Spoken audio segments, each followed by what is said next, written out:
Assalamualaikum warahmatullahi wabarakatuh. Sampai paham. Kali ini yuk kita bahas zakat yuk, karena udah banyak yang minta nih tentang zakat. Oke teman-teman, zakat itu ada dua. Pertama zakat fitrah yang kita bayarkan setiap tahun di bulan Syawal. Yang kedua adalah zakat mal.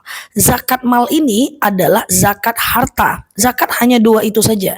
Zakat harta ini nanti terbagi lagi. Ada namanya zakat profesi, ada namanya zakat emas, ada namanya zakat uang tabungan, ada zakat perkebunan, ada zakat pertanian dan semuanya. Maka kita akan bahas pelan-pelan part per partnya. Maka teman-teman follow dulu kanal saya, kita akan dapatkan insight di sini.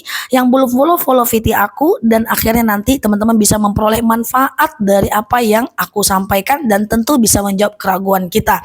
Yuk kita mulai part 1, yaitu zakat profesi. Zakat profesi ini adalah zakat penghasilan, dikeluarkan sebanyak 2,5% setiap bulannya.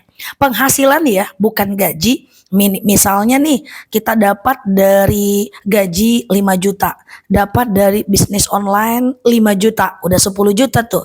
Tahu-tahu kita punya aset yang menghasilkan income untuk kita seperti rumah kos 6 juta, udah 16 juta tuh. Dihitung semua penghasilan kita, keluarkan 2,5% setiap bulannya. Dalam 10 juta 250.000 dan seterusnya. Hitung aja ya pakai kalkulator loh. Oke, selanjutnya adalah bagaimana nisab zakat profesi. Zakat profesi itu minimal 85 gram emas per tahunnya. Susah banget kan Ella? Ya udah kita gampang aja deh. Kalau penghasilan teman-teman sudah di angka 6,8 juta sampai 7 juta secara keseluruhan per bulannya, maka teman-teman dikenai yang namanya zakat profesi. Kalau 7 juta minimal itu palingan cuma 175.000 kok. Dalam 7 juta cuma 175.000 doang. Keluarkan zakatnya supaya tidak menjadi bala untuk kita.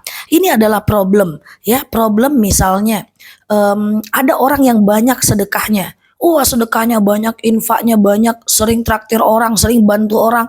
Dia merasa dia banyak pahala loh. Padahal sebanyak apapun sedekahnya, kalau dia nggak bayar zakat, maka kewajibannya tidak akan lepas. Sama dengan tahajud banyak tapi nggak sholat subuh. Sama dengan banyak sholat duha tapi nggak sholat zuhur. Maka walaupun kita banyak traktirin orang, itu adalah sedekah, ngasih fakir, ngasih orang miskin nggak diniatkan zakat. Kemudian kita ngasih misalnya orang tua ya, itu kalau kita tidak ngerti tentang zakat, maka itu adalah sedekah. Jangan sampai sedekah kita heboh-hebohan tapi zakat nggak kita bayar. Pertanyaannya, kapan sih zakat kita keluarkan? Kemudian ke siapa sih kita keluarkan?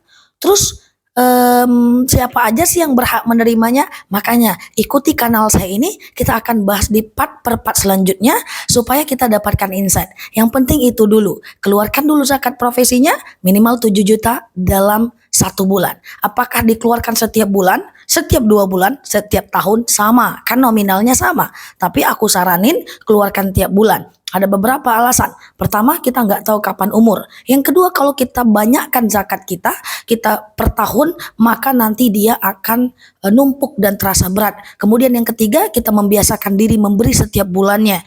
Silahkan sedekah nggak apa-apa, tapi jangan lupa bayar zakat ya. Jangan sampai seperti yang sering saya dengar, Nel, saya bangun masjid loh, tapi zakat nggak dikeluarkan. Nggak bisa.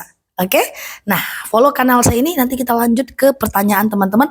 Kalau ada yang mau tanyakan silahkan tulis di kolom komen, like video saya ini, share sebanyak-banyaknya supaya akun ini menjadi milik kita dan Islam bisa berkembang. Terima kasih Naloki di sini, terima kasih telah menemani. Assalamualaikum warahmatullahi wabarakatuh. Sampai paham.